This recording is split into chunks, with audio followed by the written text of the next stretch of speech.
What's going on, fight fans? Last night in the backyard of Eddie Hearn, we got the rematch between Katie Taylor and Delfine Persoon. Katie Taylor wins by unanimous decision. This time she seals the deal, unlike the first time they fought, where just going by the eye test, it seems that Persoon did enough to win the first fight. But this time there was no doubt about it. Katie Taylor closed the fight out in a unanimous decision. Let me start with my pros and my cons. Let me start with Persoon first. The pros would be she was very game as she was last time. She looked to want to try to punch harder and hurt Katie. She actually mentioned that at the end of the fight that her strength just wasn't where it should have been, and she was looking to kind of hurt Katie to slow her down. She did come with the same game plan as she had last time, which was to move forward, throw overhand rights, and kind of bully Katie, which brings me to my cons. My cons for Delfine would be that she had exactly the same game plan. Trying to come forward, throwing overhand rights to catch Katie, and maybe to try to lure her into a slugfest. Let's move on to Miss Katie Taylor. The pros would be beautiful boxing. She used her hand and her foot speed. She used a whole lot more head and upper body movement than she did in the first fight, which caused Persoon to miss a lot of shots. Katie was getting in and out. She was going in, throwing 2, 3, 4 punch combinations, and she was moving her head, moving sideways and getting out of there. She did great body work in this fight as well, taking some of the steam out of Delfine.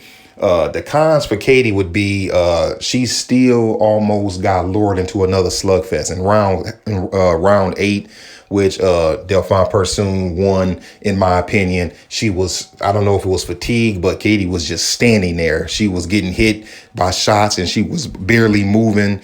And then she was trying to, kind of battle that back with inside fight slugfest, which is not her game. She doesn't have the power to get into a slugfest.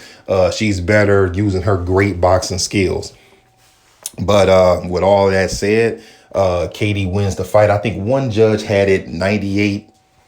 I want to say he had it 98-92. I don't remember. Basically, he had Katie winning 8 out of 10 rounds, which is what I had as well. I think she absolutely dominated the fight, and there's no reason for them to have a third fight. They asked them that at the end of the fight. You ladies have went 20 rounds. Do you want to go 30?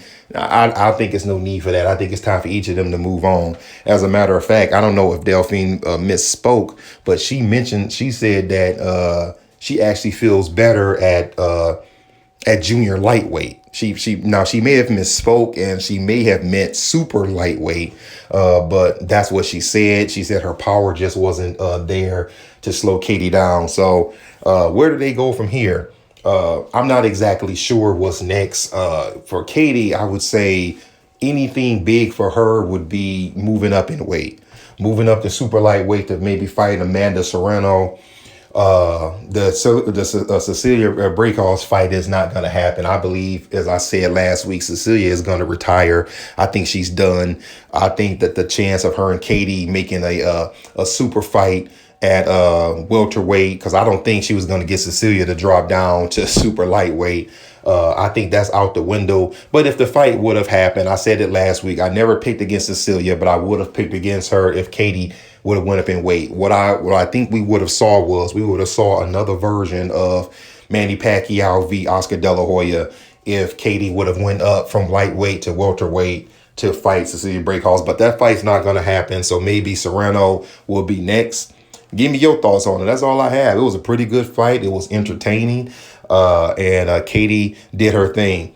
Like and subscribe if you haven't already. Talk boxing with me on Twitter.